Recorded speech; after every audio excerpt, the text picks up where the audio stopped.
Napunta ako rito sa parang downtown ng Roppongi and I saw this. It's called Ikinari Steak. Hindi siya highly rated but it's 3.9 and mukhang okay siya. Tingnan natin Ayan Okay ba yan? Yung ganyang kapresyong steak? Ito Chuck Eye Steak 1,520 yen. Di ba dapat ramen ng kakainin natin? Pero ba't ako napadpad dito?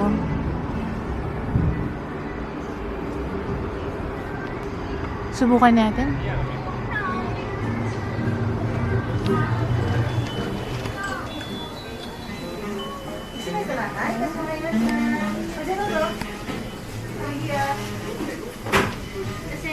No, it smells like a steakhouse.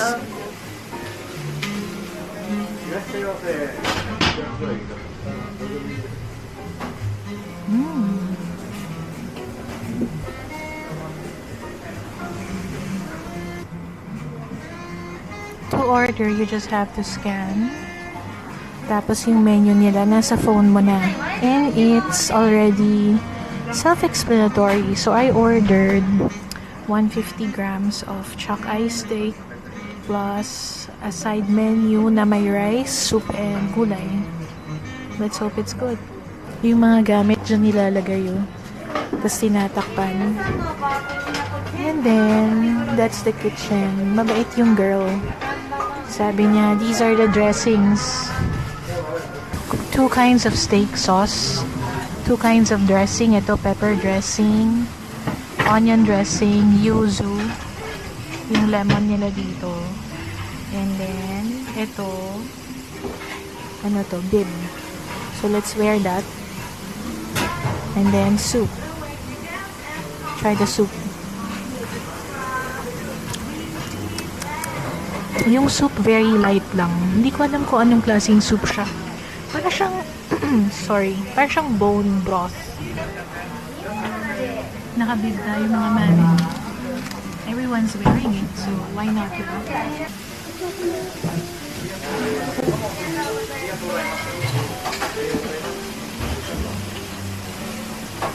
Mga mari, kailangan mo talaga mag-bib kasi tumatalsik.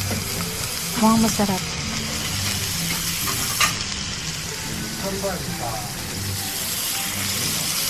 Bango. It's all over the bib. Oh my God.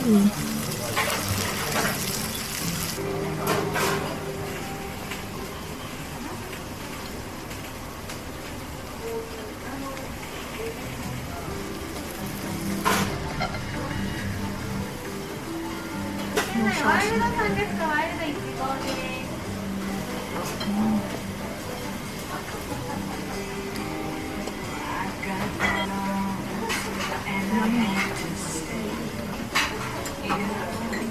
Lambot mga mare.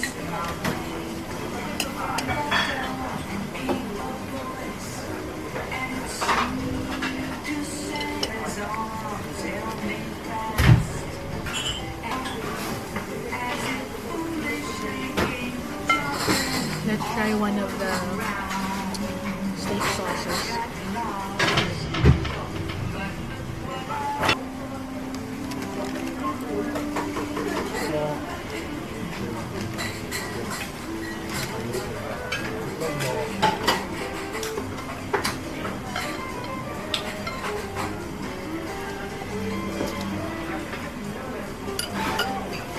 Huwag kayong kumain dito, hindi masarap. Charot lang. Wala na talagang natira. Bitin. Parang feeling ko dapat nag 200 grams na steak ako. Ang sarap. Kwentuhan ko kayo mamaya. Anyway, kita niyo ba yung kanilang kitchen? Very efficient sila. Tsaka ang bilis nila mag-serve. At masarap. Yummy. Thank you. Very good. Pag magbabayad pala, you have to go here. Where though?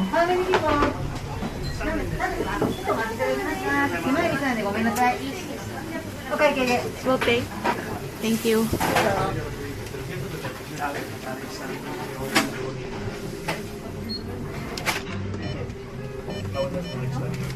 Thank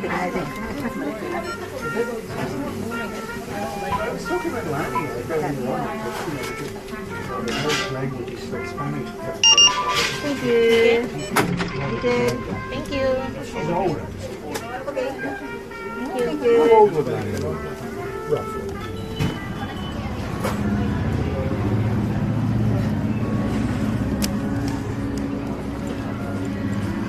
Ayan, Mari, may nagpipila na. Ang sarap naman dito. Yung chuck steak pala na yon is Angus steak. Tapos ang cute-cute ni chef, ang bilis-bilis niyang kumilos. If I have one complaint about this place, it is that the carrots are... Sorry, nagbe-burp pa ako. The carrots are super lambot. Parang na-overboil siya. Everything else is perfect. The broccoli was perfect. Corn was good. Yung soup pala, vegetable soup yon. Masarap din siya. Very light lang. Tsaka yung steak, sobrang lambot. Ikinari steak. Hindi ko alam kung sikat to ha, mga mare. Basta nakita ko lang siya. Interesting kasi. May mga pumapasok kanina. So naisip ko, pumasok rin kaya ako. Tapos ang cute ng lugar niya. Ang liit lang, no? It's not a place na you can tambay. Main Roppongi Street to. Kasi yung Roppongi Hills Mall siya, diba? So, dito, malapit na ang ating station. Going back to our hotel. Uy, may isang building ng Matsumoto Kiyoshi. Pumasok tayo dyan. Ayan, no? Maraming tao ron, no? Marami sigurong masarap na kainan dito, no? Masarap ng ikinari steak. Meron na ba nun sa Philippines? Hindi ko alam eh. Hindi kasi ako taga Manila eh. Pero, mga mari, just in case, nakita nyo siya, try nyo siya. By the way, yung kinain ko, all of that, is only 1,800 yen. Not bad for the quality of the meat. Teka, ito na ba yung station natin? Katabi lang yata ng Matsumoto Kiyoshi.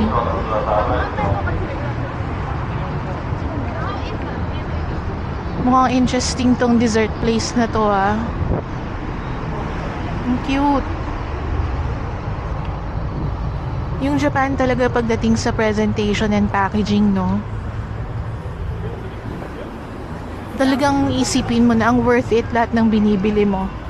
Kasi mukhang mukhang bongga, mukhang pinag-isipan. Oh, KitKat. Matsumoto Kiyoshi na to, mga mare. Wait lang titingnan ko muna. Ang daming tao. Titingnan ko anong entrance or exit ba dapat tayo papasok. Kasi meron na dito. Google Maps lang, mga mare, buhay tayo. Enter via number 3. Pero bago yan, tingnan natin to. We still have 2 hours before our meetings later. Pasok tayo dito. Okay, nandito tayo sa Pakiramay. And yun yung grocery. Now, I wanna buy something kasi I need to work for about 4 hours today. Hindi na tayo nagpunta ng Ueno kasi nung chinek ko, hanggang 8 PM lang yung stores, diba? The last time that we were there, napagsaraduan din tayo. Meron pang isang 24 hours na store malapit sa hostel natin. Hotel natin. Tingnan natin anong meron. Mga mare, ito na lang ang binili kong snack for tonight. This one. And this one. Kumuha ulit ako ng ice and we'll just finish this. Hindi pa rin siya ubos.